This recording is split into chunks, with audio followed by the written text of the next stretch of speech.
Welcome to NFL Daily, where we never sold all of our Justin Fields stock. I'm Gregg Rosenthal. I'm here in the Chris Wesseling podcast studio. We've got our red pens out because we're going back to school today. We're giving grades for free agency. It's really back to school because I don't have my pen. It's I need to go back to school because I haven't even introduced my co-host, Patrick Claybon and Jourdan Rodrigue are with me. Hello. We're back. We're back. Thankfully, because Greg, we have the cleanest bathrooms in the world in this facility. Yes. Because of the repetition. And Greg was walking back from another one and saw me. Because I, am a creature of habit. I'm thinking we're at a different time. Greg's like, hey, we're doing this right now? That's why I'm here. Yes. Right now. That's why you don't have your pen. It's going to be loose, though. I don't want to get carried. The grades are not that important. It's more of, okay, we had the big week of free agency. I almost feel like this may be just personal, but this almost feels like just a quiet little start of the off season to me. The regular season is definitely winding down. Oh. It actually feels a bit like of a sprint from the season to the combine to now. And so I thought this is a good time. Just take stock of what each team has done and do what Jourdan Rodrigue loves to do, which is, evaluate things and put a number on them and rank them. They're not really ranked, but grades. Famously, definitely don't clench up at the thought of ranking. I mean, don't take the grades too seriously. It'll be similar to when we go around to each team. We were going to hit every AFC team on this show. We're going to hit the NFC a little later in the week. Spend a few minutes on each team. And let's start with Justin Fields and the Chiefs. Let's start in the AFC West in general. We talked about Kyler Murray potentially being that guy who filled the gap for Patrick Mahomes while he's coming back. And we don't know. There's a chance Patrick Mahomes is ready for week one. We really have no idea. But if not, Justin Fields is going to be there. They sent a 2027 sixth-round pick to get Fields. I love that for him. I love that for them. What we're going to do, though, is with each team, I'm going to present to you the offseason so far before we start the entire discussion. So that was the last thing that the Chiefs did. But they also signed Kenneth Walker, of course, $29 million guaranteed on a 3-year deal. They bring back Travis Kelce. That was fun. Khyiris Tonga is a member of the Chiefs. The defensive tackle hasn't played a lot of snaps, but he is now going to be in their line, $14 million guaranteed. In the back end, they signed Kader Kohu, who was a good nickelback for the Dolphins. They signed Alohi Gilman, who kind of revived his career with the Ravens, $15 million guaranteed. They give a lot of money to Tyquan Thornton to come back. Kind of as a third or fourth receiver, 2 years, $11 million. And then they lost so much of their secondary. Trent McDuffie, you get a huge draft haul for him. Love that. Jalen Watson, Brian Cook, they're gone. They also lost some lesser players, at least in terms of impact. Isaiah Pacheco, Charles Omenihu, Gardner Minshew. There's still a ton of their players that are unsigned that played for them, which is not a great sign. Hollywood Brown, Jawan Taylor, Kareem Hunt, Juju Smith-Schuster. They have about $15 million in cap space. That was before the Fields move. It's a lot I'm throwing at you. You're laughing. Why? Because people don't want their free agent. No. Do you want a pen? Yes, I would like a pen because Greg said Gardner Minshew, and it made me laugh. Congratulations to Gardner Minshew, not just for the contract, but that you get included in this. It was very important. There are some people that just don't get included in these rundowns, and that is a slight, but they won't have their names said. Let's start with the Fields of it all before getting to the kind of the whole picture. This to me actually kind of continues the trend of this offseason. Like they were in a very difficult spot and they've lost some really good players. So it's hard to say they're better, but considering their constraints overall, I feel like their offseason as a whole makes sense to me, considering the constraints, and Fields is a good part of that. Yeah, because you're able to get the value there and understand the constraints are part of it, and it's tough for people to listen to what like a grade that I would give, because that's not considering the constraints. It's just like I am the circumstance. Whatever you want to do. Well, yeah, I would like to not be relative to those alleged constraints because we've seen teams be able to navigate them. This is a significant departure where it's like, all right, Spags, here you go. Like, we're going to get a new crop of these guys that it's going to work. You can't do that forever. And like, there's a reason that Les and company were able to provide those and willing to provide those contracts to McDuffie and Watson. I feel better about Cook's addition to the Cincinnati Bengals. Like, we feel good about those things. Good point. I can't also feel great about the Chiefs just starting over back there. Justin Fields is solid because I know the overall critique, which is one I have as well, is Fields hitting the top of his drop and the ball not necessarily coming out. But I don't know if people have been watching 15 play football the past few years. Mahomes occasionally does that as well. And so the ability to play that second reaction, I think is good. And this is a great spot for Justin in a similar way that I felt it would have been good for Kyler. It's going to be a little bit of a patchwork offense at first because Justin Fields just for all the ways that he could absolutely be a value add here, especially, this was a Chiefs team that was also relying completely on Patrick Mahomes to buoy their run game through most of last season, especially the start of last season. This could be something that sort of is a Band-Aid to them, but it also, you're talking about changing your scheme quite a bit around a player who's your backup now in case that backup has to go in. It's been done before, Matt LaFleur and between Jordan Love and Malik Willis has done it. I have no doubt Andy Reid could do it. They needed a backup, and Justin Fields is about as solid of a value add as you could possibly get. And to your other point about the secondary, this organization basically follows the same pattern year over year over year, and they basically have just set themselves up to say, we're just drafting all of our guys in the secondary and go make them good, Spags. They'll probably be very good coming in. They'll probably spend premium picks on those players. But hey, Spags, you figure out how to put all this together. And then the veterans that they added there at least set a certain floor for them in terms of the talent. Yeah, they need cornerbacks. They're counting on Christian Fulton to start and play the whole season right now. I think they're going to have to draft there. I did think if they spent considering they don't have a ton of cap space, Tonga and Gilman, they paid free agency prices for those players, but I think they're gonna play for them. And in terms of different offense, I mean, show me what you got, Andy Reid. I think Eric Bieniemy, Andy Reid, the way things went last year, I want to see a bit of a new offense in general. So I wouldn't be surprised if they just look different. Matt Nagy kind of dodging some criticism on that. Well, him not being mentioned, he should take as a slight. I take their constraints as a real thing because I wanted to see. They strike me a little bit as kind of an old school team. Are they a team that's not willing to spend as much, because they don't have that influx of money and they're trying to move and all this stuff? But they're pretty high in cash spending in each of the last two seasons, including this season. And so I'm taking the constraints as a real thing, and I'll give them a B-. B-, fine. You got to give a grade. Yeah, I was going to say B-. Okay. Well. I gave them a B+ because they did recoup a lot of draft capital for trading guys who they also could have extended. Yeah, that's fair. Maybe I'll bump it up to a B. I'm very easily influenced. Let's go to the. Can we get a number on a B? No, you just gotta say the letter. That's too confusing. Well, you want to give a number? How's it too confusing? It's a number. Okay, 81. Right. Well, I just moved it up to 83 now. 86. My influence. Yeah, 80. This is great. I love just throwing numbers out. The Broncos. The letters are just things thrown out. It's all just things.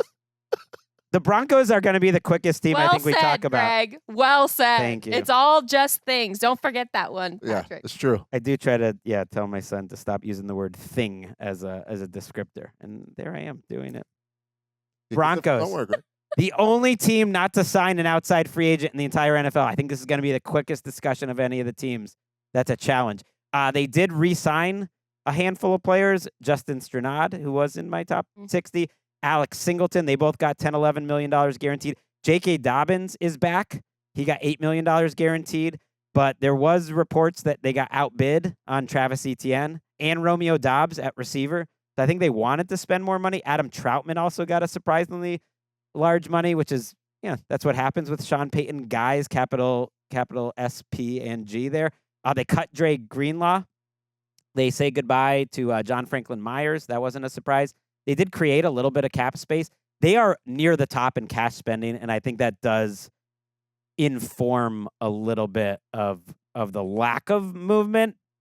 But I think they wanted to do a little more, and I don't think they're done yet, if I had to guess. No, I agree that I don't think they are. It's interesting. I did a large story for The Athletic that looked at all the teams' moves in free agency and what it says about their team building strategy. Mm-hmm. And the Broncos were such an interesting one to talk to other teams about sort of behind the scenes because there's such a variance of opinions about what they are versus what they think they are. To me, I think that they're pretty clearly calling their shot, that they think they can win with the guys that they have, that they think they were just a quarterback away. I think in some ways you could argue that case. Best offensive line in football, one of the best defenses in football. Keep those guys intact. Try to go all in to see, probably add either in the draft star power, firepower at skills, and maybe running back, or trade ahead of the deadline. Try to go all in, win now while your quarterback is still on a manageable contract, while you can keep this entire team intact. We'll see if it works out for them, though, because they're flying close to the sun, not going a little harder in free agency. Always be wary of the team that's just running it back. That said, I do think there's just some circumstantial coincidence here that they did all their free agency moves essentially last year. That's why they're so high in cash spending, that they got a year ahead, which we always reward them. And if you look at it, they're basically returning all their starters on both sides of the ball. That's just a unique situation. And I don't, again, think they're done. I wouldn't be surprised if they make a trade or some splashy stuff coming up. And I realize it's two players who will be starting in the places they went to, but how different would the circumstances be? Because Dobbs has like a potential out for the Patriots in 2028. There's going to probably be a little more action his way in terms of opportunity to catch the ball. And Achane, shout out to Travis for telling us how to pronounce his name, 5 years into this. But playing at home. Right, I forgot. Introduced that. A Louisiana kid being able to go back home probably had a little bit involved in Mickey being able to outbid Sean, and maybe that's just Mickey trying to jab Etienne. The old guy. Etienne going with. That's what I'm going to go with. Yeah, well, and again, I think also being at home makes it a little bit easier for the Louisiana guy to inform people who have great ties to the state of Louisiana, as Gregg Rosenthal does. But he still didn't get the intro right. Well, big spot. There's a lot on his shoulders. It's heavy. Like this team being on his back at all times. I'll give them One a set C. of footprints in the stand over here. I'm not gonna fail them or anything because they were inactive, but I feel like they would have liked to done a little more, so I'll just give them a C. I'm a pretty easy grader. C minus. Yeah. I'm gonna give him a 73. Yeah, the circumstances, I have to go below that a 70. It's a C. C plus because I like their team. C plus because I like their team and they do too. Clearly. The Raiders, they're next. At first I made the mistake putting LAC ahead of LV, but Las alphabetically ahead of Los. I don't know. Linderbaum is there. We've talked a lot about him. $60 million guaranteed. Broke the center market. Tyler Linderbaum, big move for them. Nakobe Dean and Quay Walker are at linebacker. They get very similar contracts. Quay Walker gets $28 million guaranteed. Nakobe Dean gets $20 million guaranteed on 3-year deals. Quiddy Pay. I did go into Over the Cap to see which deals were real, how they were structured. Most of them are there. Great work by them over the weekend. Yes. Because they have the official numbers. Quiddy Pay did get $31 million guaranteed. Most of these 3-year deals all across the league are really 2-year deals. So it's kind of 2 for 31. Like the linebackers are mostly 2-year deals. Jalen Naylor, similar, 3 for 35, but it's really probably 2 for 20. Traded for Teron Johnson, spent a lot of money on him because he's due a good amount of money. Matt Gay's back in the league. I just wanted to mention that on the show. Malcolm Kuntz and Eric Stokes get pretty good money to stay. They traded Geno. They really didn't lose many players of consequence. I would say Dylan Parham played the most snaps.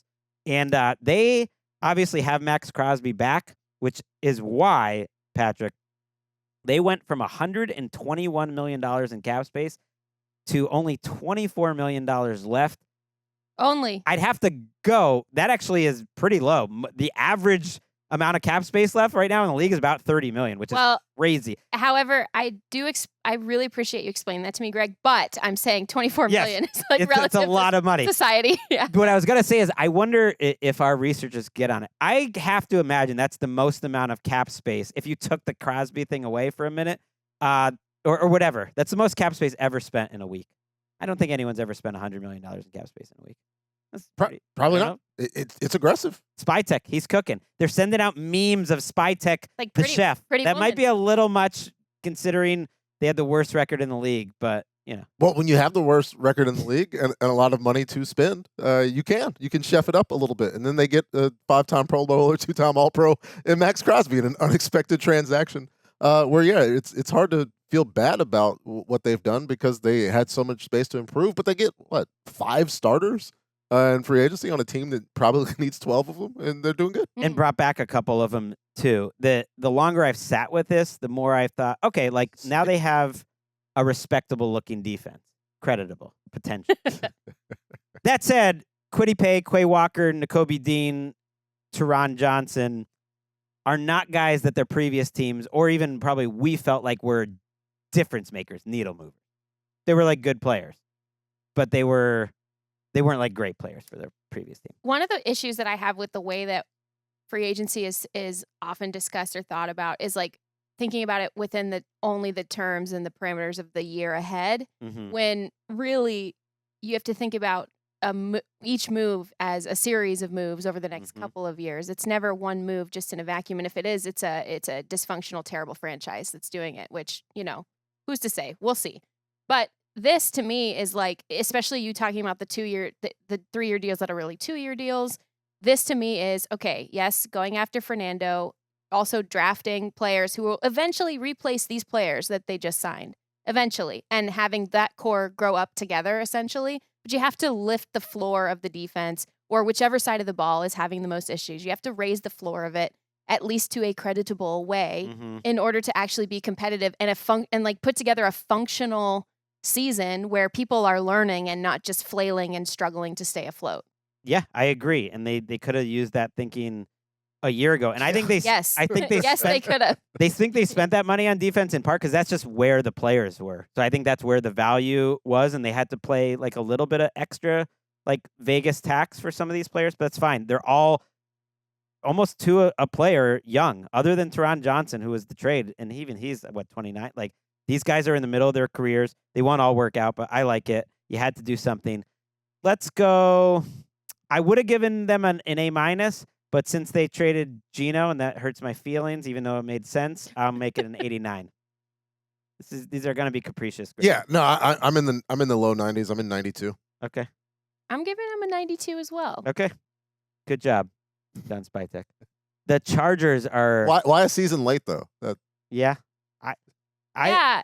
I'm giving you guys a grade for last off season, and their power dynamics, Patrick. That's why. Yeah, but you have to share that power, and you get a D- for last year ultimately. That's high. I'm gonna go. Yeah, lower that seems high, honestly. The Chargers kept Khalil Mack and T.R. Tart with big deals, and I was a little critical on our last show about them not spending and doing the compensatory pick game. Little bit, but then I remembered like the T.R. Tart deal looks great right now. By the way, like it's aged well. Khalil Mack, that's a big signing. And then I kind of grouped all the like blockers that they signed. Charlie Kolar, the blocking tight end from the Titans, $17 million guaranteed. Tyler Biadasz, the center, gets $15 million guaranteed, 3 for 30. Cole Strange and Alec Ingold, a little cheaper, but a fullback and a guard, maybe a 6th offensive lineman. But Strange does get $9 million guaranteed, so that's good money. They bring back a couple of their Trays, Trey Lance and Trey Pipkins, so that's important. They just keep working at the margins here with Keaton Mitchell, Dalvin Tomlinson. They bring back a lot of their guys, Delshon Phillips, Denzel Perryman, and a ton of players leave. Adafe Owe, Deshaun Hand, 4 offensive linemen, Zion Johnson, Bradley Bozeman, Jamari Sawyer, and Mekhi Becton is cut. He's still not signed out there. They still have $62 million in cap space. I kind of point out all that. They're very low in cash spending. That's where you could kind of critique them, and I think they should spend a little more. I point all that out to say that, like, these teams have different years where there's cycles, Jourdan. Mm-hmm. I just think they were in a cycle where this was going to be one of those off seasons for them where they're incredibly active, signing, losing, everything, and just was always going to be that way. I would like to see like a little more, but considering they're from the Ravens mold, I don't think they're quite done yet either. Yeah, and they're looking at the comp picks like you mentioned, and I think that goes toward whatever happens after, for example, you can no longer agree to terms with Khalil Mack. Whatever happens after you assess like really what's needed once your tackles come back, if you still have needs that are significant enough to merit some of these higher draft picks or bundling some of these picks, you have to be prepared in the just in case part of this, which is what the Chargers are doing. They're kind of acknowledging the fact that, hey, we think we've got this figured out. We think we're going to be very, very competitive and maximize Justin Herbert with all of these people that we've brought in, including offensive coordinator Mike McDaniel, who's going to use all of these blockers in ways that I am just really excited about, because they aren't just going to be blockers. They're going to be move players and gap changers, and it's going to be fascinating to see what they do.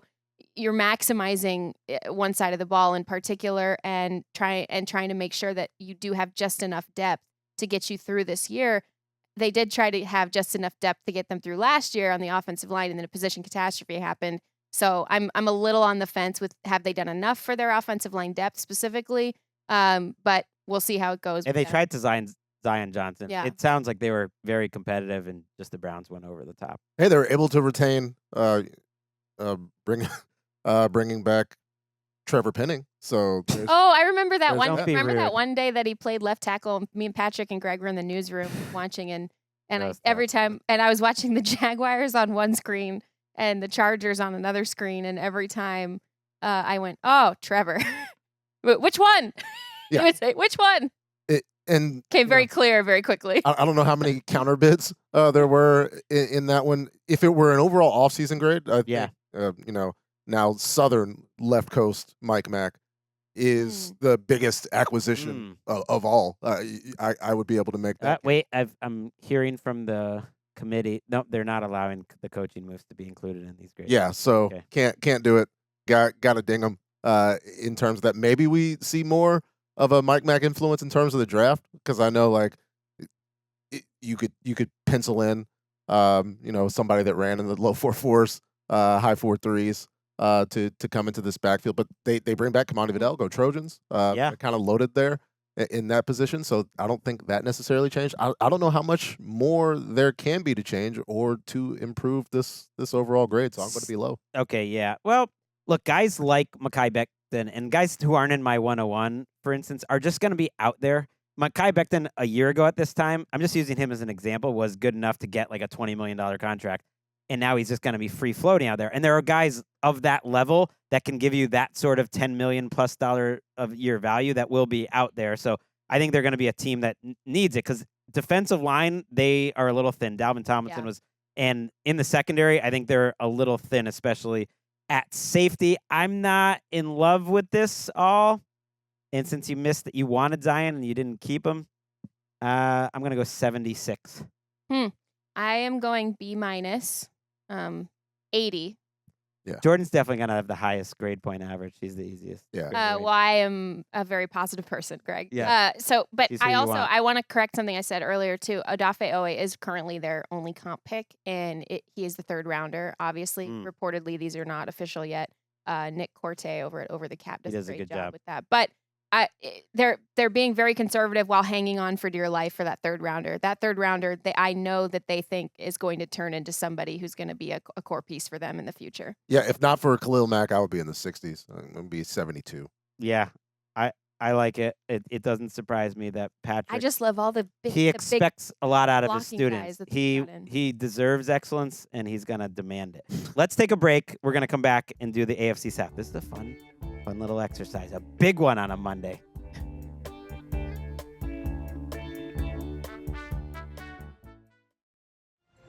Back on NFL Daily. I don't know if we've ever led with the AFC South. I feel like they're always second or third. There will be a day that we lead with the AFC South. They deserve it, but today is not that day. They are going second, though. The Houston Texans. We traded for David Montgomery. They gave Reed Blankenship $16 million guaranteed, 3 years, $24 million. They signed Logan Hall. I don't know if that made it ever onto the show, from the Bucks. And Good player. like any defensive player, I just assume he's going to be great with the Texans. You know who didn't really agree with you was the rest of the NFL, because he's a guy on entering his second contract that got paid very little money. John Ledyard thinks he's a great player, so I'm on team John Ledyard for the Bucks analysis there. Could be getting better. Offensive line, they signed, there's just a lot of in, there's a lot of out.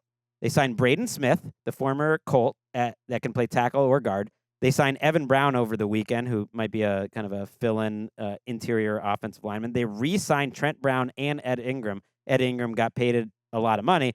On the other hand, they traded away Titus Howard. They traded away Juice Scruggs.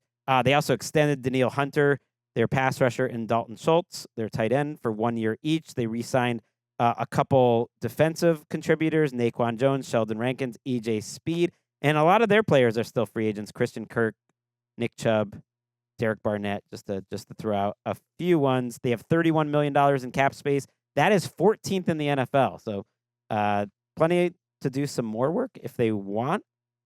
What do you make overall of this offseason so far, Patrick? In terms of the things that they needed to improve, maybe I got to delve a little bit more into my offensive line understandings. I'm not necessarily seeing it.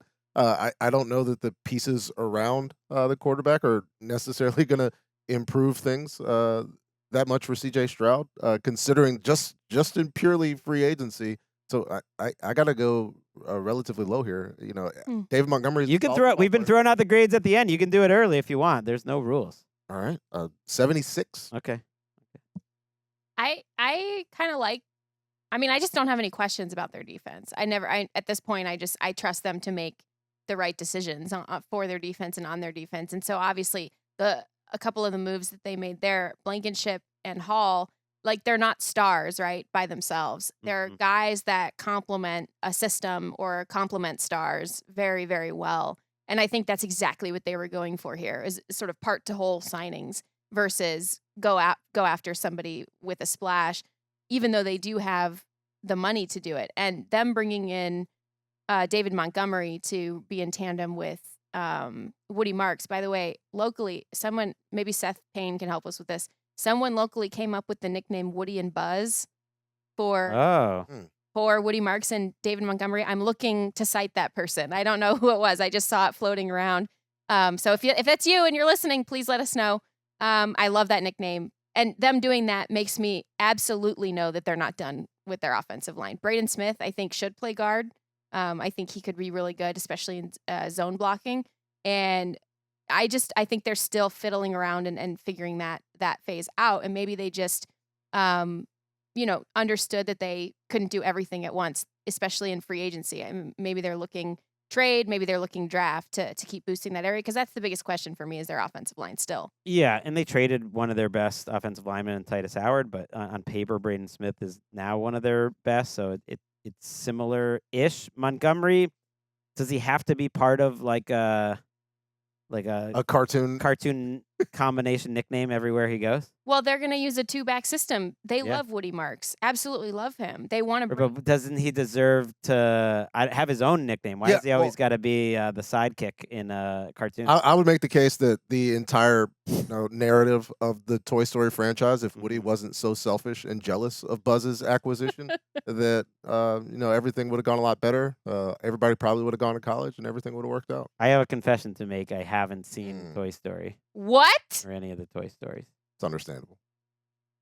And he hasn't seen Monsters, Inc. either, which is a really, really great lesson. Greg has a really great lesson about Pixar corporations. I think Ratatouille is the only Pixar and WALL-E that I've ever seen. Ratatouille, creditable. I'll give him an 80. That's kind of my fine. Yeah, they exist. 80. Do more. If you guys want better grades, be more active. Yeah, but I don't look at it as just in a vacuum. I'm giving them an 85 because I think they're going to go after somebody. I really do think that they're not done here, and they love their skill guys already. Like a big trade or something? Yeah, I mean, you can't be done with your offensive line. I mean, I don't buy it for a second that Nick Caserio's thinking. I mean, on paper, they can be done because it's about the same quality they went into last year with. Yeah. And as Nick Caserio said, that was their best offensive lineman in a while. We're not watching the same film that he is. I mean, they were okay. But, yeah, they're probably going to do in the draft at this point. And then they made their formerly very good and promising quarterback look worse. That's not good. Speaking of a quarterback that's been promising at various times, the Indianapolis Colts brought back Danny Dimes and Alec Pierce for roughly $74 million per year combined. That's one way to describe it. I know. I decided to kind of combine them. Wow, I wonder what Greg thinks about this. Well, it's just it's just a tricky situation is that you're bringing back a similar team. You're losing some players, but you're paying those two guys way more money. Considering how they end, I just think it made sense in the end. I don't really hate either deal on its own. I just think expectations need to be managed. They end up signing Michael Clemens to a 3-year, $17 million contract, only $7 million guaranteed. That didn't look as bad. Really a 1-year deal. Arden Key is a pass rusher that got $11 million guaranteed. Both those guys, well, Key signed before they would have lost out on Trey Hendrickson, but really felt like that put a dent into their offseason. Ian Rappaport said they appeared to be in pole position for Trey Hendrickson and lost out on him. So it makes you wonder if they could do something else here, like in a trade. Mostly there aren't big free agents out there. So $42 million in cap space. They are 5th in cash spending, so they've spent a lot of money. They basically gave up on Michael Pittman. They would have cut him. They just moved up like 15 spots in the 6th round. They traded Zaire Franklin to the Packers. They lost some key contributors. Kwity Paye, Nick Cross, Braden Smith. They all played a lot for them. And just wanted to point out, Laquan Treadwell and Jonathan Owens, Mr. Simone Biles, are on this team. Shout out to Megaquan. I know, still getting re-signed. That was one of those where they put the team announcement. I was just like, yeah, Laquan Treadwell getting re-signed as a special teamer in the first couple of days. You are now Mrs. Colts, Jourdan. And no, it's always Colleen till the end of time. That's true. Yeah. It's true. We do over-index in Colts.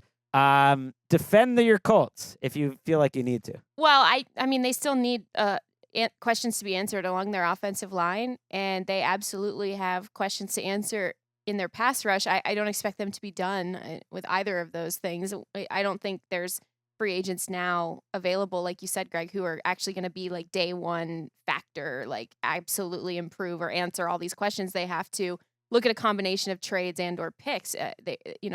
Them willing to be in on Trey Hendrickson says a lot to me because, first of all, the ripple effect of that Max Crosby situation, we'll probably be finding out what that actually was for months to come in terms of which teams were navigating in different ways predicated off of that move. But I don't know. I feel like everybody spent a lot of time freaking out over these contracts, and I can't muster the energy to do that. I feel like they actually gave themselves a relatively conservative contract situation in totality with Daniel Jones. The words up to $100 million. It's like a 1-year deal. It was fine from a team perspective. If it goes poorly, they can cut him. And also, like, he's like the 5th lowest paid. Once Matthew Stafford's deal gets done, he's like the 5th lowest paid, like, franchise starter in the NFL. And then even less so once all of these guys who come due this season come up. Then you can decide how much you actually are going to invest in this guy. Oh, and by the way, that's when you'll probably know, not early in the season, but late in the season, you'll probably know how he's really coming back from that Achilles. It's just, they've just bought themselves time while also locking in like the franchise player, which is Alec Pierce. So to me, it just makes sense. A lot of it, they have holes, don't get me wrong, but this does make sense to me. Those two moves in a vacuum do make sense. They're almost the ultimate running a back team because I don't even know where their holes are. Like, they are expecting Jalen Travis, their 4th round pick at right tackle, to step in and be their starter. It is like Ashton Dulin, maybe. That's not a guy you want to start. Otherwise, you basically have the entire team back from a year ago. Arden Key might be the one new guy that is starting at this point for this team. It's just if running it back is good enough. This is Nick Cross erasure to ignore. Well, we don't want to do that. Especially that's a good point. I kind of forgot about the safety spot there. Because we've seen Coach Lou's defense be very good and have a safety leave, and everything falls apart. So I want to acknowledge that. Obviously, as a Alex Pierce homer, early adoptee, and Alec Pierce, I'm all about that. The Dimes contract, as you guys said, is escapable. For my grade, I need to know, Greg, if you felt as though that if the Arizona Cardinals did not passionately hate Kyler Murray and they had decided to send that tweet 5 days or 6 days before they ultimately did, waiting to the very last second to do so, if Kyler was a real possibility here, to allow Dimes to have fully functional body parts before he plays football, do you think that could have been a possibility? If so, I have to grade lowly because, you can get out of it, but you also want to have a viable team that plays, and this is a significant injury that they need to be ready to deal with. And if there were quarterback options available, then I got to ding Ballard for not fully seeking those out. I think I would have given them more credit for doing it than I will ding them for not doing it. There was never any reporting whether it was considered. I think they like Riley Leonard, and with that in mind, I'm going to give them a 78.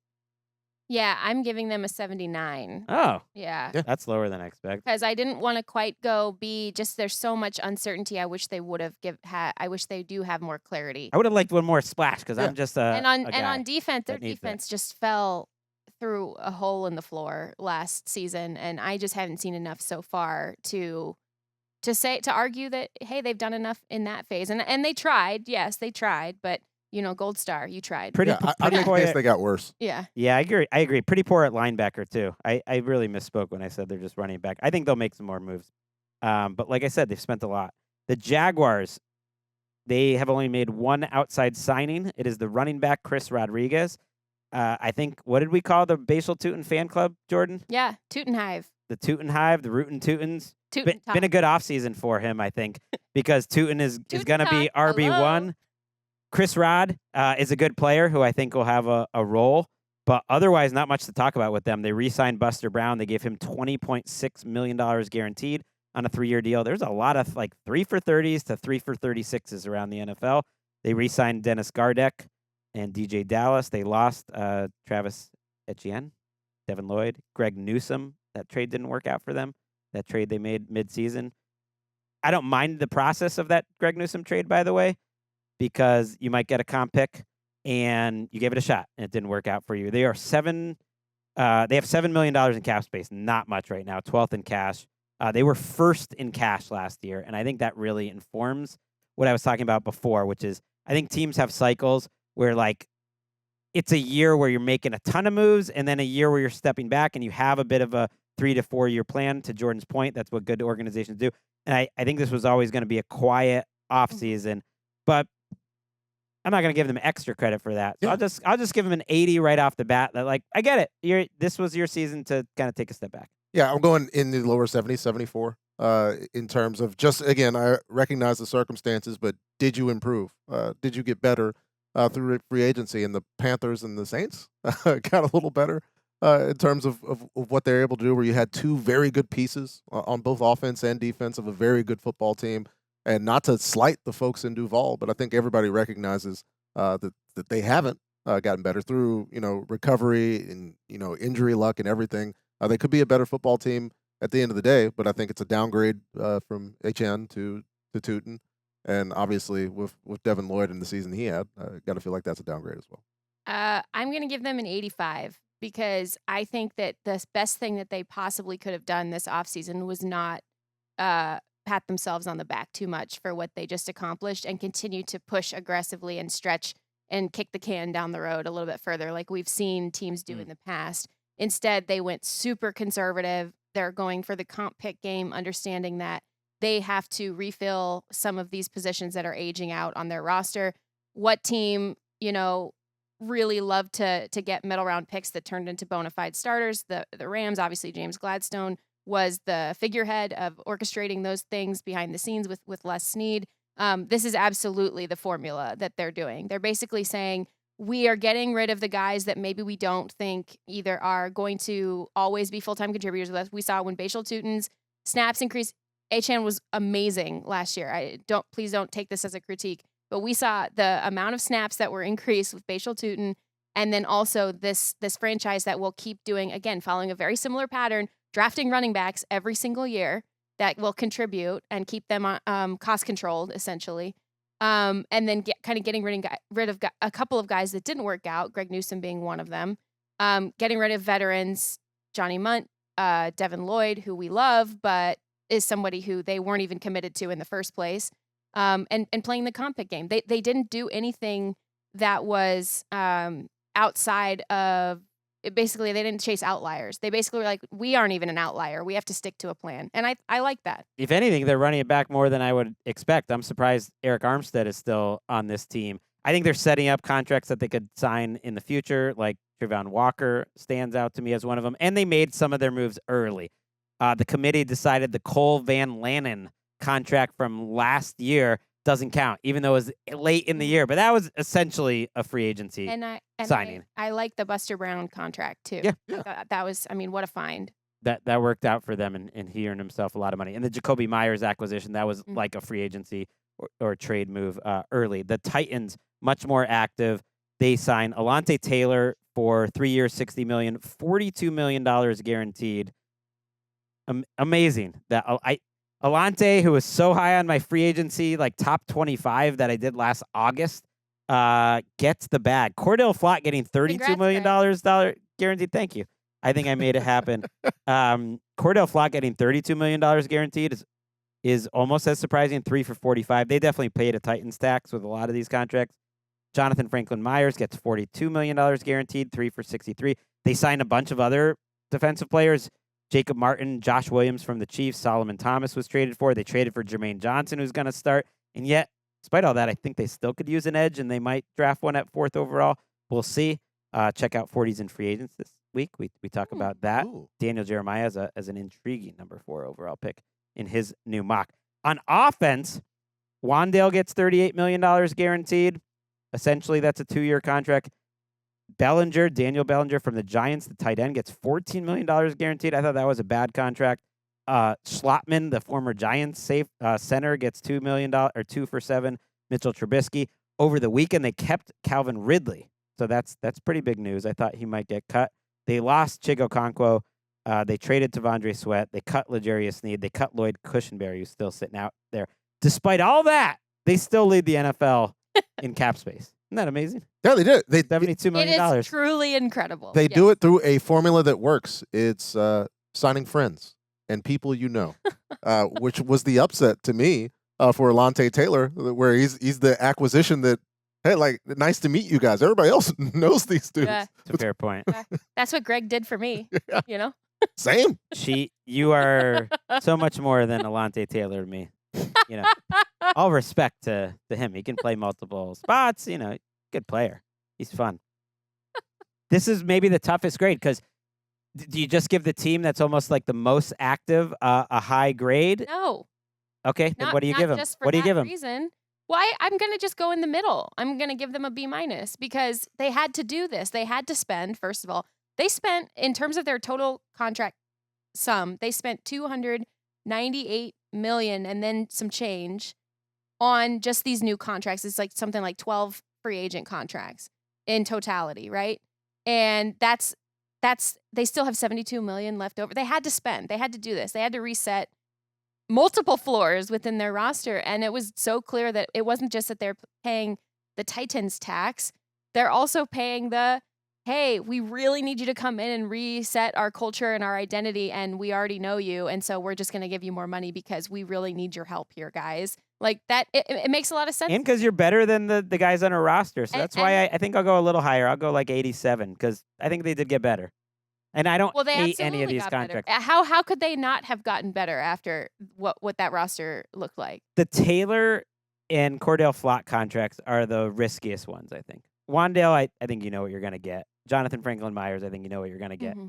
The history of free agency would tell you that either Alante Taylor or Cordell Flott will age really poorly because it's hard to hit on those contracts. But I would have said that about the Patriots last year, and other than Harold Landry, maybe, all those contracts aged pretty well. Do you feel differently about them having the benefit of all of free agency in hindsight to see that we had these corners signing 1-year deals around like $10 to $15 million versus the Titans feeling like they needed to be active early on and go ahead and lock up guys at corner because they don't necessarily know what the circumstances are going to be like at that time? Yeah, they paid a little bit of a premium. Flott especially, I mean, clearly they're bidding against the Giants. That's the reporting for that money to get that high. And Alante Taylor, there was a lot of bidding too. Patrick, are you laughing because you're imagining the room? Yeah. Yeah. I want Dayball and I just want to see the reunion. It does make you a little worried because you don't want to punish the Titans because in theory they're GM Borgonzi. It's his first year really running the team, but he's been in the building for 2 years. It's a new structure every year. Who knows? Next year their GM might be Brian Daboll. How about that? Exciting balds. Wait, did you give a grade? No, 79. Okay. The Ravens. Curious to hear Patrick's grade here. They signed Trey Hendrickson, $60 million guaranteed. He gets $112 million over 4 years. Really more like a 2-year deal. They killed the max deal. That was good for content. I will give them an extra point or two for that. John Simpson is back. That was a very popular and sensible deal. $17 million guaranteed. Former Jets guard that started his career with the Ravens. They re-signed Chidobe Awuzie for $5 million. Tyler Huntley got $5 million over 2 years. His deal was not nearly as good. That was one of those that I was disappointed to see. The real money wasn't there. And then here's where their grade gets tricky, because they didn't really add that many people. No. They lost Tyler Linderbaum, Isaiah Likely, Charlie Kohler, Patrick Ricard, Aloy Gilman, Ardarius Washington, the safety, Draymond Jones, who they had picked up last season, David Ajabu, and your boy Falele still out there. So is Van Noy. They have $30 million in cap space. They lost a lot of people. How does that inform what you think about this offseason? Well, it's nice that, Eric DeCosta, the day after the Raiders let everybody know that the deal wasn't happening, came out and told us what the plan was, right? To have both Max Crosby as well as Trey Hendrickson. And you're going to have a guy who could do it all on one end, a guy who could just rush the passer on the other. Things going to be great. I understand it's great to have plans. Yeah. But you need to have plans to be able to execute in the event that those plans don't necessarily You're graded on the execution, not the plans. Yeah, like you have to go with that. And so I'm seeing corners on a team that needs corners. I'm seeing a lot of value corner signings to where we're talking about the Flott contract being, cost prohibitive. Why not? Why not become a player in this two-way conversation between Nashville and East Rutherford? Like, why not? Here's why not, because they were busy with Max Crosby. I do think that and Trey Hendrickson got in the way of what happened. Okay. On a surgery that happened in January. Like, not to rehash the whole thing, but nothing was a surprise here. Could you have, the biggest fault you can give him, I think, is could you have gotten him in for the physical on Friday or Saturday? Why did it all happen Tuesday? The surgery was 8 weeks ago. What's the physical showing you? So, and also I would say this, they were planning, if they were indeed planning to have both of these guys on their roster, structurally speaking, the plan for everyone else remains the same. They still didn't sign a receiver. They still didn't sign corners. You're not just doing one thing. You're budgeting. You're gaming out scenarios. True. You're budgeting these things. So if that was actually the plan, then you're ending up with the same lack of players. Do we not anyway. believe that was the plan?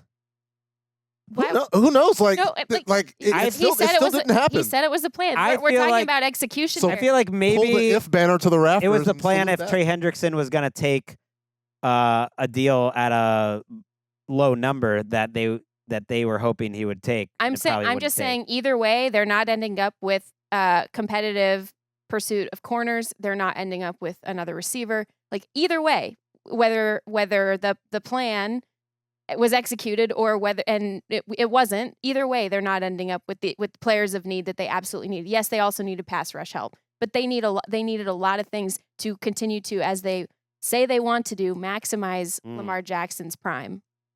I feel like there's some doubt here with how it's gone. I'm gonna give them. I think they wanted Linderbaum too. And it's good to want things. No. That's what I mean. But I'm gonna ding them because they didn't get what they want and they get punished for it. 76, kind of low. 70. Yeah. Ooh. 67. Okay. I should be a harder grader. I think that I you, feel guilty. like a lot of people, have an admiration for how the Ravens typically have gone about their plan. And, I just think we need to look kind of closely at these last 2 years and what they need to be doing and the hump that they have to get over. And okay, let's see it. Last year was a disaster. They've been a team. I just mean in terms of the decisions that they made and then what happened. You could go total if you want. Yeah. 3 comp picks also that reportedly scheduled to get 3 comp picks. So that'll be good for just next in year. general. I think you could just as a world. It was kind of like, I don't know if you guys watched the Oscars on Sunday night. No. Conan had a pretty good joke that I'm gonna butcher now, which was essentially like, last year we were here in Los Angeles and the city, was unfortunately like on fire at the time, but at least everything's good now. It's like, good call. Bengals. Let's go to Boye Mafe's contract. They do this old school thing where everything is super front loaded, and so they spend the cash early. They're kind of the opposite of what the Eagles are with all the void years and maximizing every dollar you can there. his contract's bizarre. 3 for $60, but it's $27 million in the first year. Like, there's almost no guarantees after that. If for some reason it went really poorly, it's like a 1-year contract for Boye Mafe. Jonathan Allen gets $26 million over 2 years. They re-signed Orlando Brown. They brought in Cook at safety, who fills a nice need. Dalton Reisner comes back as well. They lost Joseph Asai and Trey Hendrickson. Josh Johnson is on this team. Hey! Yeah. Which I was excited about him being the backup. It sounds like they're leaving a light on for Joe Flacco, that they want Flacco to come, and that it would be Flacco and Josh Johnson. That alone is worth a couple extra points. They have $31 million in cap space right in the middle. I mean, just the idea of Josh Johnson and Flacco. I just like the way you say things sometimes, Greg. Just like the imagery of like a candle Oh, yeah, it is. That is. flickering in the window along a dark lane. Like the wind's blowing. Yeah. Well, that's how they save on electricity, too. They're doing all sorts of things at the facility. Oh my God. What do we think? I think it's an improvement because in terms of production, right, Jonathan Allen was, you feel like a square peg in a round hole in the Flores defense, but he was out there for almost 80% of the snaps, and they did execute the offense and everything. Fair. Not That's necessarily putting them in a position where they're going to have all of these counting stats, especially on the interior defensive line, but he makes them better in terms of adding like 3 veteran defenders, where this whole like, yeah, we're just going to draft guys and Al Golden's going to lead it didn't work out. And so like moving and improving on that, I got to feel good about it. But they're still kind of doing that. Yeah, they're still doing it. You know? So it's like, it was like, I religiously read Paul Dehner, who does a great job covering the Bengals for us at The Athletic. And he said the same thing. It's like, man, that first day we're feeling really good about the Bengals and they're making moves and they're being aggressive. And then it was like, boom, like just nothing. And then just nothing, just a leaf slowly. They got Jonathan Allen eventually. They got. Lane. No, I'm just saying they start. I agree. They have holes. I'm counting Jonathan Allen. I'm counting Brian Cook. I'm counting Boye Mafe. I'm counting those in that first like splash. They're gonna fix this defense. What they've actually done now is again set themselves up to mostly draft to fix their defense. And on the one hand, it is like, are they doing the same Bengals thing that they've been doing? On the other hand, I kind of understand the perspective of operating that way, because your entire investment now at this point is in your offense. And you basically are saying we have to go maybe one premier player, maybe pay one premier position in free agency, maybe 2 if we can get a guy at the right price on a shorter deal, and draft the hell out of everything else and just continue to try that model. And I think they've done that in this free agency period so far. I just don't know if it's going to work. I'd like a little more, more swing so that you can miss some. Because you're right, they have the same issues going into this draft that they had last time. Like linebacker, interior offensive line, third receiver, they somehow, got Boye Mafe, who I really liked, was one of my favorite signings, and yet their pass rush is worse. There's no way you can argue that it's not worse, because you lost Trey Hendrickson and Joseph Asai.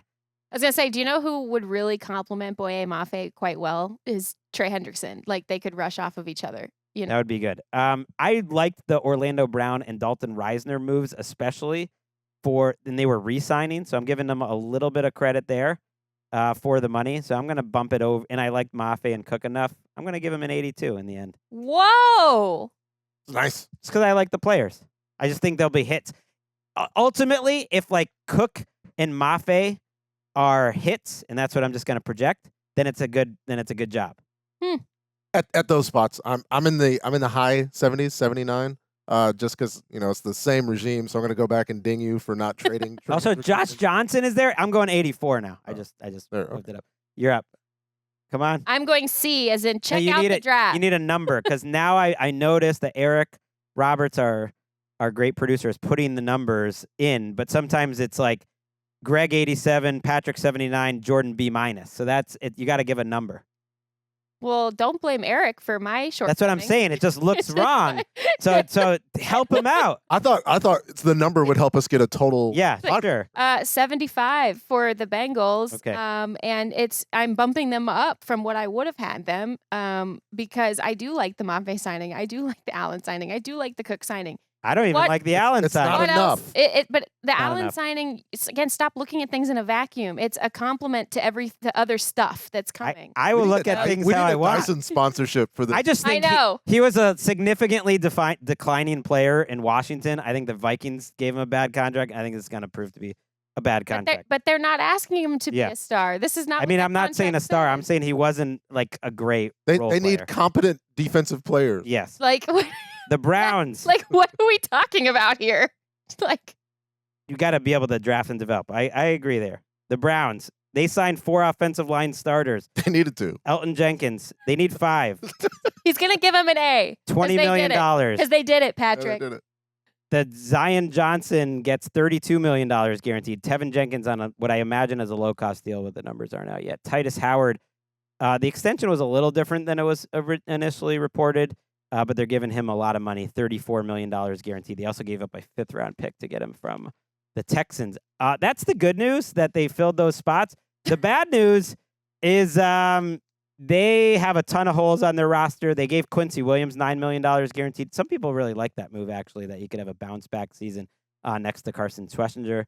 But they don't have much cap space. They have $77 million in dead money and $50 million almost for Deshaun Watson. And so that's a lot of money between dead money, and I consider Deshaun Watson dead money. That's like 120. So that's the same group that did this. They set up that horrible offensive line situation, and they lost Devin Bush, and they have a few free agents still sitting out there that are relatively high on my list. David Njoku, Wyatt Teller. We don't know if Joel Bitonio is retiring, by the way, just throwing that out there. Do you give them more credit for filling in their offensive line or not? No, I don't. They were going to have to acquire some humans, right, to do the individual thing. And again, we heard from the committee earlier, we can't consider the Rutenberg of it all and the whole antagonism that led to the Schwartz departure and all that. Who knows what led into that situation? But Schlesinger now is going to have to play in some form of a different defense where they still needed to make the ads. And yeah, I'm one of those people who likes the Quincy edition a little bit. You saying those people makes me feel like you. No. I think I just didn't know who it was. I think it was maybe John Ledyard, as you mentioned. Shout out to John Ledyard and Ollie Connolly. Getting a lot of pop. Shout out to all the OGs who have NFL in their name on Yeah. social media. Yeah. That's how you know A lot of that pop they've this been there for a episode. while. I will not grade them high, even though they did the thing that they were supposed to do, because they also set up the reason Yeah. that they had to do the thing that they were supposed to do and then did. Whenever a Packers lineman is not fought very hard by the Packers to keep, my eyebrows raise, because I do trust the way that they evaluate and retain their offensive linemen. So Elton Jenkins, he's a fun player. I hope it works out. I'm just not sure. I do like the Zion Johnson move. They absolutely had to have somebody at the sort of the top of the pool here. But again, I can't grade them well with the way that they're structured right now, with all that dud money, with Deshaun Watson's contract. And also, they did this to themselves. All of those linemen came due at the same. That's hard to do. I think it's like a intentionally. bad student when we're grading them that has a history of year after year, one of our worst students, unfortunately. And so you're not going to give them the benefit of the doubt just because they wrote in a different style this year. Do you know? I was always the kid in elementary school that they would sit the problem kid next to because invisible labor. So like I'm not giving them a good grade for the bars in hell at this point. I'm not giving them a good. They do not have the benefit of the doubt. And what I was surprised by when I sent out this idea on Twitter of like, okay, they got these offensive linemen, but they have all these holes and all this dead money and Watson. And it's a bad situation. They're like, do they have a lot of holes? I think the roster looks pretty good. And I was like, what? What are we talking about here? I guess you look at the defense and feel like it's in pretty good shape. I think you could use a safety. I think you could use depth everywhere. But yeah, your receivers, your quarterbacks, I would put running back as a whole because Quinshon Judkins, you can't count on them. They have plenty of holes, and the offensive line is still a hole because you cannot count on these guys to laugh. last. So yeah, because they Also, tried, can I we'll give just them a point out- 67. and can I just point out, they also didn't draft a single lineman last year. Mm. So they knew that all these contracts are coming up, and they did not draft a lineman. All right, I'll knock it down 3 more points. I'll give them a 64. All right, I'm giving them a 60, a D as in dead money. 70. Jenkins. Could, 70. Yeah, Jenkins What could are we? work out. Prices, right? We're well, playing the fine. price. because I hated the Ravens free agency, and I have to. I see. Fair. Ethics. Yeah.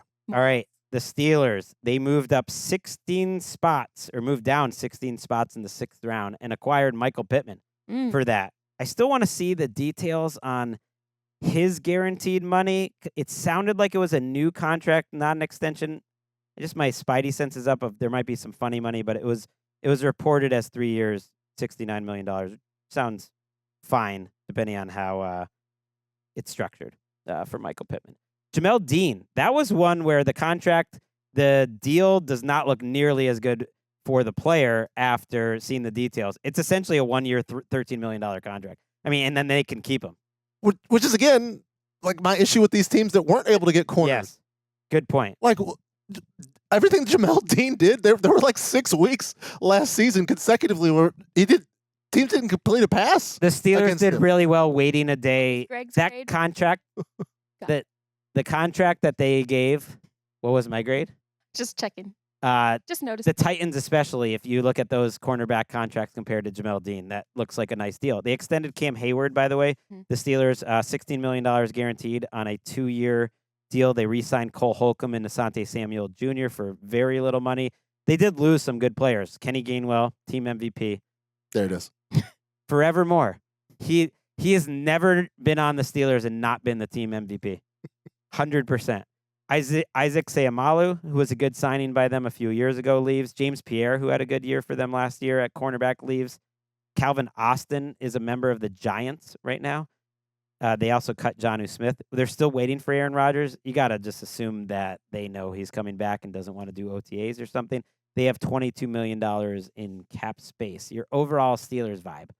The Steelers overall as a roster, I think it's teetering toward decline in terms of the age and some of the money that they've invested in, especially in that defense. However, I really like what they did in free agency. I thought that they had a pretty solid free agency. It wasn't like the splashiest or anything like that, but bringing in Michael Pittman is awesome for them.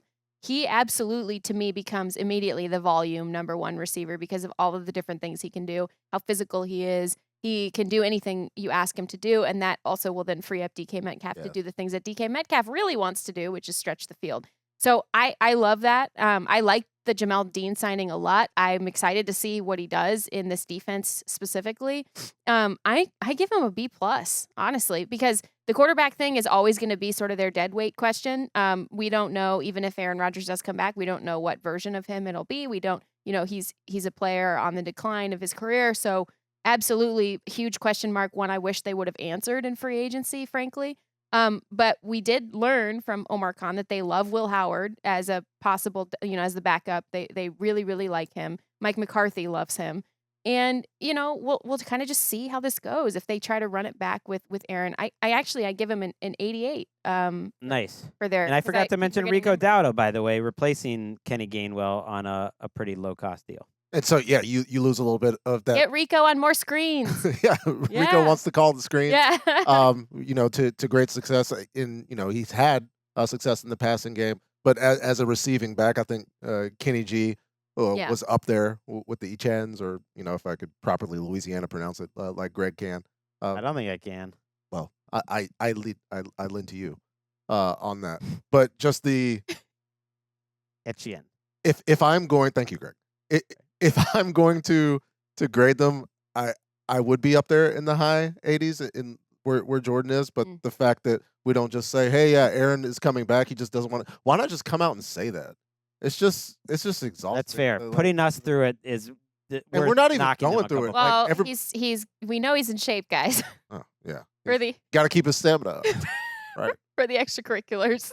But yeah, other than that being annoying, and the fact that the Steelers have had such a good free agency being annoying, yeah, it's an 85. Okay, I'll take Jordan's grade. What was it, 88? Yeah. I'll knock it down one for the Rodgers annoyance of it all. But I kind of forgot. I really like their free agency because I kind of forgot Jaquan Brisker, Darnell Savage, and Sebastian Joseph Day are all defensive solid players. And what I was gonna say, like when I would think about lowering the grade, was, well, I'd like to see them, take a few more swings, like we asked the Bengals to, of like, let's just add a little more depth here. They are an old team that somehow got older, like in free agency, which is hard to do with Jamel Dean and Pittman, but they kind of fit the model. But like they have a type. Sebastian Day fits as well. I'm gonna bump it back up a point now that I thought about him. It's back up to 88. Let's take a break. Our last one. We have 4 teams to go. It's the first time we've done this sort of exercise. I give us an A-. Nice. What's the minus for? So far. Just a little carrot, for you to improve. Hopefully you don't want to get the stick.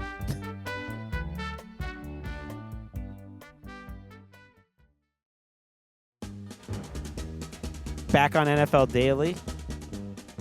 Shout out to Darius Slay, who retired since we started taping this show. Great career. Yeah. Over-indexed in memorable plays, memorable press conferences, being in big spots.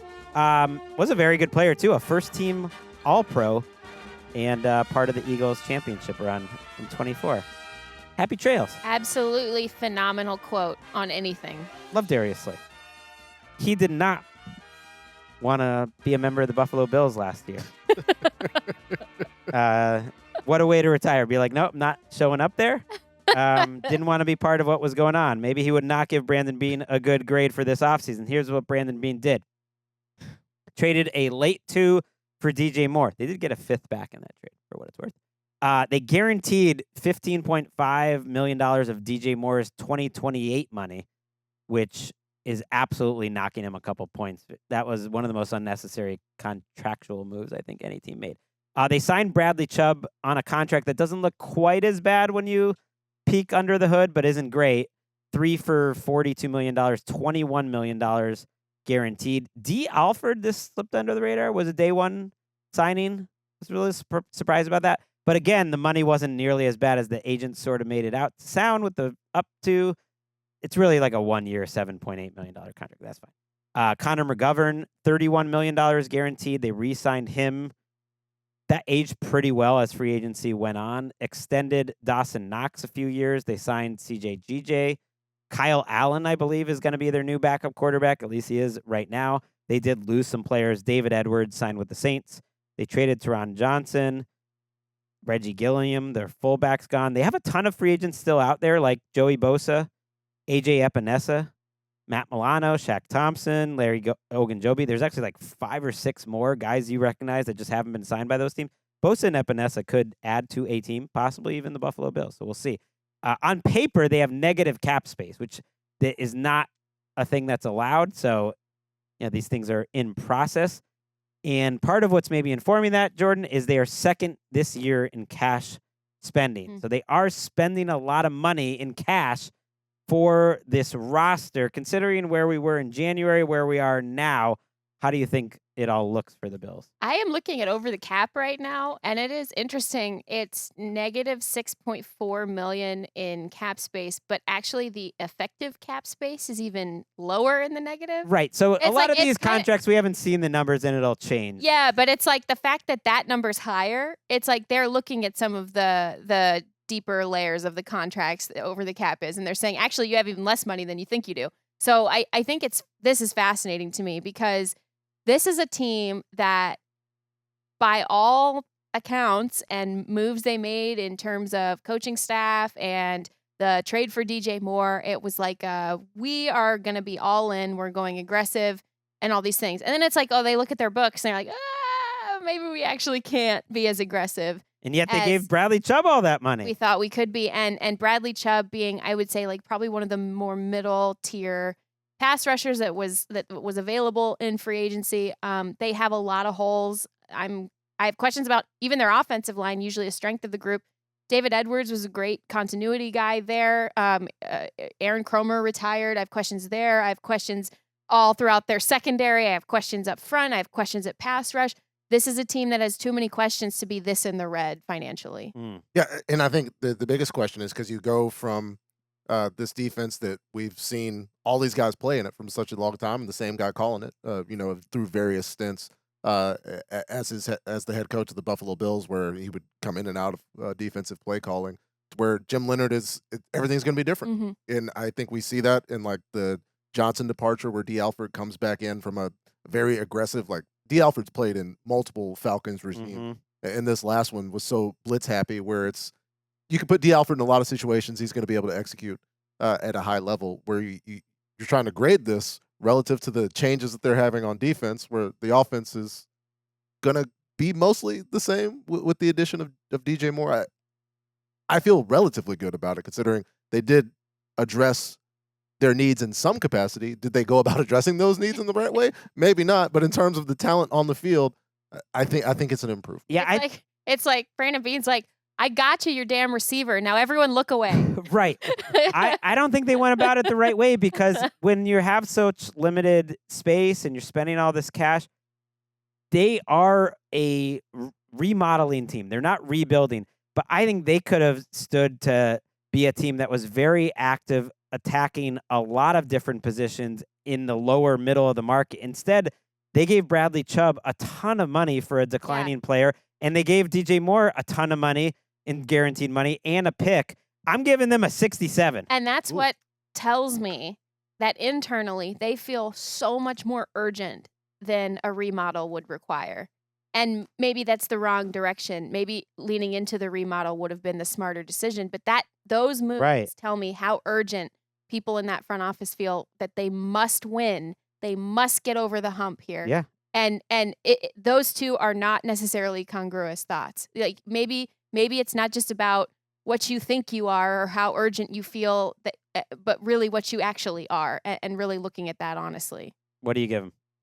Oh, I give them a 65. Ooh, they're in contention for lowest. I love the DJ What are you gonna Moore do? move. I will say that 73 would be. I think I could have made the case for keeping Edwards and McGovern. Like if you want to maintain on the offense and improve, considering the money went elsewhere. But I understand choosing McGovern over Edwards. But why not both? I don't know.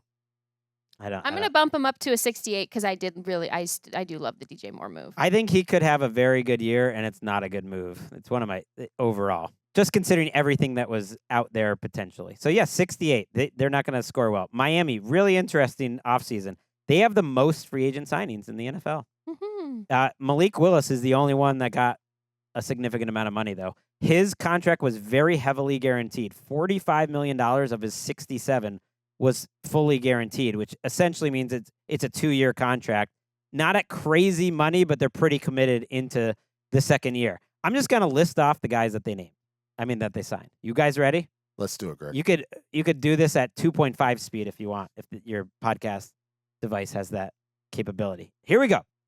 Tutu Atwell, Jalen Tolbert, Ben Sims, Jamari Sawyer, Matthew Butler, Robert Beal, Seth Coleman, Willie Gay, David Ajabu, Joshua Uche, Cameron Good, Zane Anderson, Alex Austin, Daryl Baker, Miles Battle, Omar Brown, Lonnie Johnson, Marco Wilson, Tucker Addington, Zane Gonzalez, Riley Patterson, and the UFL punter Seth Vernon. That list was that order was provided by Simon Clancy, who I called the game over in Dublin with. Great Dolphins voice out there. They cut Tua, they cut Bradley Chubb, they traded Minka, they lost Cater Kohu and Alec Ingold in free agency. They don't have much cap space.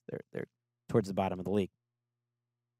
Overall, it all makes sense to me. I don't know. I don't think they're better, but the process makes sense to me. So I'm going to give them because they signed Malik Willis, which I wanted someone to do, and I like that kind of. I'm going to give them a 89 just for process. Yeah, 82 for going and getting your guy. Everything else is just kind of a wash to me. Yeah. But I like the idea of they had guys they targeted for whatever reason, and they're just flooding the system. Some of these will work out, and that will be with the team when they matter. Most of them obviously won't. It's a sprint rebuild. They're eating all of their dead money at one time. Well, over the next 2 years, they're sort of splitting it. There was some reporting out of the Miami Herald about the way that they like pulled a Yeah, they lever have in the $40 contract. plus million of Tua into next year. Right, Yeah. where they can sort of reallocate it a little bit, but they didn't fear the dead money, and I think that's important here because they signed 11 free agents, to your point, Greg, but they're still like 20th in spending of free agents, and that's significant here because what they're doing is they're basically saying we have our quarterback on a team-friendly deal, and we think there's a high ceiling there. There's definitely a high floor. We also have multiple difference-making players on offense, so we're going to be fun. We're going to score points regardless. And the defense is a total rebuild, and everywhere else, you're patching low-cost veteran acquisitions or low-cost in general acquisitions to basically set space and to contribute while these draft picks are developing. And that to me, there's a blueprint for this. It's the 49ers. It's the Rams. It is the Bucks from a few years ago. It's teams that don't fear the dead money and instead say, who do we have? What really are we? And how can we actually make this whole rebuild go a lot faster by keeping certain players intact and adding to the quarterback room and then getting rid of the things that don't serve us anymore? And they don't have quite as much as those teams had, but it is crazy in the 2024 playoffs that like most of the good teams were among the league leaders in dead money, which was great. Like the Rams, the Packers, the Broncos made the playoffs with the Russell Wilson. Broncos did it. Yeah. Money. Their defensive players are intriguing. They drafted, they like Jordan Phillips, who was a nose tackle, a 5th-round pick. Like they have Chop Robinson still there.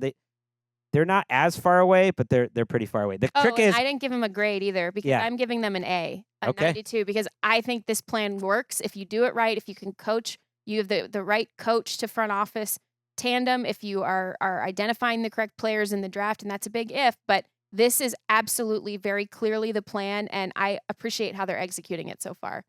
It's the easy part of the process. You got to find the good players. That's the hard part of the process, but it also makes sense the way that they're doing it. And who knows, they might win too many games if they got the coach right.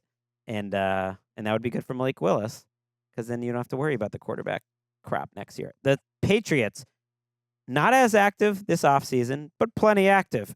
Elijah Vera Tucker gets $21 million guaranteed. He also gets the most per game roster bonuses ever, we think. It's like almost $5 million a year in just like playing. So if Vera Tucker plays, that his contract really goes up quite a bit. Romeo Doubs, I say only, but to me it's only got $35 million guaranteed. It's all in the first 2 years. Draymond Jones, for instance, got $23 million guaranteed. Those are basically 2-year contracts. They signed Kevin Byard. I feel like there's a lot of funny money in his up to $9 million that my guess is it's probably half of that or something. They cut Stephon Diggs. They cut Anthony Jennings. They traded their center, Garrett Bradbury. They lost their safety, Jalen Hawkins. They lost Kyrus Tonga. They lost Kayvon Chason. They lost a lot of people that played a lot of roles for them. And most importantly, they have $41 million in cap space. And this weekend, the Stop and Shop bag that was bought, I think, 4 years ago when I was visiting my parents in Massachusetts, was brought back out when I went to the beach with my kids. Now that me and Mac have like a personal connection, we got to use that old Mac Stop and Shop bag that only cost $2 back in the day and use that as our beach bag. Just call it a tote. But it's not a tote. The Mac Jones tote. I love that. What's a tote? A tote bag. But that's more like cloth. This was like it totes things. If we have to call it like is it not just a bag? I think there's difference between a tote bag though and a grocery bag. And this is like a grocery, you're reusable. It's a big ass bag. That's why it's working. Bab. So it could tote a lot. It could tote a lot, but you wouldn't want to be like walking down the street in London, I think, with it over your shoulder. Why not? Not as fashionable as maybe like one of those Daunt Books bags. That's a tote. What? Got those too. A book bag? People know. People know. Yeah, you mean a backpack? No, it's like a bag that you buy at a bookstore. That's like a book, like a book bag, like a tote. Oh, like a book. That's bag. Where you get your tote. Oh, to show everybody that you read books. No, that's just That's what keeps the books that you just bought. That's the Strand. The Strand sort of is famous. a bag with books in it, not a book bag. No, because that means something else. People are running on the Strand, Greg. People are running and walking. Not a lot of books. The Strand I'm talking about in New York. Performative, am I right? Oh. What do we think about the? I don't know what to think about the. I like it. I I think liked it seems fine. Yeah, seems good. You get some of the band back together. It's You okay to be reunite excited. Greg. Vrabel and Byard. I think Romeo Dobbs is a good addition, a solid addition to this team. And I mean, I think we've picked the old Titans Vrabel stuff, dry a little bit. Like that's not really something that I'm that excited about. That part of it, like the Harold Landry thing, for instance. he was a huge part of the defense that love led the NFL Byard in Vrabel turnovers. fit. Yeah. 2 against 1. Should be I fine. know. I'm with you. He's a total quintessential Vrabel guy. Should be fine. I love it for him. The thing that I love the most is the Romeo Dobbs signing. I just Me think too. he is an absolutely wonderful fit here and basically just takes over the Stephon Diggs role and then some. Just such a high volume target, somebody who is going to continue to grow and evolve with Drake May, the young quarterback. Like this was a fantastic pairing. If this is not one of the more productive pairings in the 2026 season, I will be very surprised. Draymond Jones is a risk, I guess, because Seattle, like that contract did not work out for them when he was in Seattle. But yeah, between these 3 contracts, I mean, Dobbs and Vera Tucker are 2 of my very favorite. I guess I looked at all the players that they lost. Like those are significant. You're intentionally trying to make your voice a little bit more monotone talking about the Patriots, I've noticed of late, because that's how excited you are to be so back with the Patriots. They're back. 87. Yeah, Yeah. I was gonna even go 90, but I didn't want to get accused of bias. Oh, I'm giving That's them why an I had A. to go first. 'cause I I'm knew giving you them an A A 90. flat We'll- A. we'll That's an let A you- minus. an A minus, excuse me. Okay, I'll go 88 then. Let's go Jets. I didn't get many of those, so Hey now. I don't know what the numbers are. You didn't get a lot of A minuses, please. I got a lot of A pluses, Greg. Oh, here we go. That's me that didn't register very highly. Here we go. Great skill. Demario Davis, $15 million guaranteed at 37 years old. 2-year deal. David Onyemata, 1 year, $10 million. Nashawn Wright, only $3.5 million base salary. Joseph Asai gets $22 million guaranteed, very similar to the Draymond Jones contract. They traded Tavondre Sweat for Minka. I mean, they traded for Tavondre Sweat and for Minka Fitzpatrick. They traded away Justin Fields for a late round pick. They acquired Geno and are only going to pay him $3 million. They signed Dylan Parham, which some offensive line gurus said was among the worst starters in the league last year. They re-signed some kind of back end of the roster guys that they like, Jelani Woods, Andrew Beck, Max Mitchell. They lost John Simpson. Their offensive line's supposed to be great on paper, but they did lose their 2 great guards, John Simpson and Vera Tucker.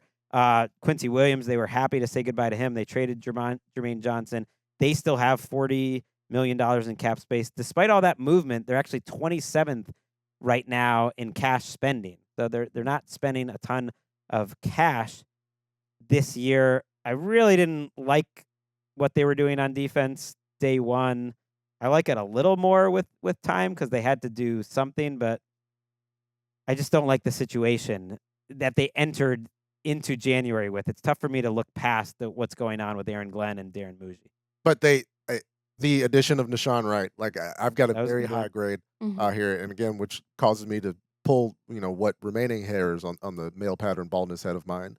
I have out that Nashawn Wright has such a great year where he's turning the ball over so much and playing at such a high level in that sector, and then only warranting this particular deal with the Jets, where it's just another corner signing another 1-year deal, and I have to not to defend the transition tag and the franchise tag, as which I normally derive as cost control metrics. I think the compensatory pick formula and the way that kind of generally lowers the floor for veteran compensation as well. I need to start pointing that out as a cost control metric as well. But the fact that you can get Nashawn Wright for what you did, I'm in the 90s for the Jets. That's fascinating to me. You know what's interesting? It just occurred to me is like no one paid these Bears guys in the secondary. Jaquan Brisker didn't get paid. Nashawn Wright didn't get paid. Kevin Byard didn't get paid. That's the NFL making a statement on our Sance discussion. They felt like the Allen Sance was Dennis the true Sance, the Dennis Sance. They did say they're giving all the credit to Dennis Allen, which is hell. Yeah, Let's that's do who it. we send the sconce to. That is a wild that you're giving an A to the Jets. All right, you're up. I'm giving a B, flat B, 85 to the Jets because I see what they're trying to do. Yeah. Listen, I'm not giving them overly the benefit of the doubt. Like, we understand this has been a dysfunctional franchise for a long time. I understand that. But I see their plan, and it is the same plan that a lot of these rebuilding teams have, and also with familiar players to Aaron Glenn to say, hey, you want to reset a culture. You are going after guys that you are familiar with, that you know. That's one part of it. The other part of it is some of the ages are very eyebrow raising for some of these signings, but they're not costing you a ton of money, first of all. And also, you're going to replace those guys with the mass amount of draft picks that you have. And you need these veteran players to tell these guys coming in and to basically set a floor for all of these young guys that are going to be coming in to this roster over the next, several months to 2 years. Now, does it predicate what's going to happen to the coach? I don't think so. I still think he's unfortunately, on the hot seat. But I absolutely see what at least the plan is for this, because you have to at least establish what the floor of your team is going to be. I just worry with Onyemata and Demario Davis specifically that it's one stop too far, that they could just be huge liabilities, and they have a coach that can't help them because he hasn't been shown to help his defensive players in a while. And it is kind of like the Browns, that I'm grading them based on a little bit on their past as well, because I think it's going to affect their future, that the next regime is going to inherit these guys. And the one thing that they did for him is that it won't be many long-term deals that get in their way. But I would have liked, if you gave me the Raiders offseason, the younger, investing in those sorts of players make more sense to me. Onyemata is not a consistent player. He's been kind of a disaster for his team every second or third year. Demario Davis is a pretty big gamble, I think, at this. But I think you get the known quantities where you know what they can do, and you get veterans. And if Kevin O'Connell, the quarterback whisperer, gets the he needs a veteran to be able to do this. This JJ McCarthy thing couldn't work because he had to do this. Then I'm going to give Aaron Glenn the credit of being a coach who's maybe better suited to play with guys who know what they're doing. I agree with you there, Patrick, and I also think that you're also signing guys who you know what they're not too. You're not signing them to be everything. You're not signing them to even be +2 players. You're signing them to understand what spots or what traits specifically are being filled, and you know exactly what they are and what they aren't, and then you go fill in what they aren't with your draft picks, and also fill in guys that will eventually, again, replace these guys. That's, to me, it's very clear what their plan is. They've been good in terms of the trade acquisitions too. A.D. Mitchell and Harrison Phillips last year were good. They were good with their draft, the top of their draft. I liked. It was their free agent. Here he comes. It was their free agency, though, last year that was a disaster. Javian Sherwood, Brandon Stevens was okay-ish. I'll give it because they got Geno. There it is. I'll bump it up over 70 at least. Wow. I thought we were getting close. He's toted his grade up over 70. 73. This free agency, if it was Did you give a number? I forget. Yes, I did. Oh, yeah, you gave a B. We did it. We graded the entire NFL. I gave all the other numbers too, but there was throw Eric just a under the couple bus. that it was B minus. Gonna throw Eric under the bus. I guess. We did the AFC. Now let's do the NFC. Right now. Okay, let's do it. Let's have a 3-hour show. No, Y'all ready? Hit the music. Hit the music. Let's get out of here. The next time you hear from us in this studio will be me and Jourdan and Colleen on Wednesday. That's exciting. But you will hear from Daniel Jeremiah and us, 40s and free agents, in the feed, talking about his latest mock draft on Tuesday. This is a treat. The regular season never ends.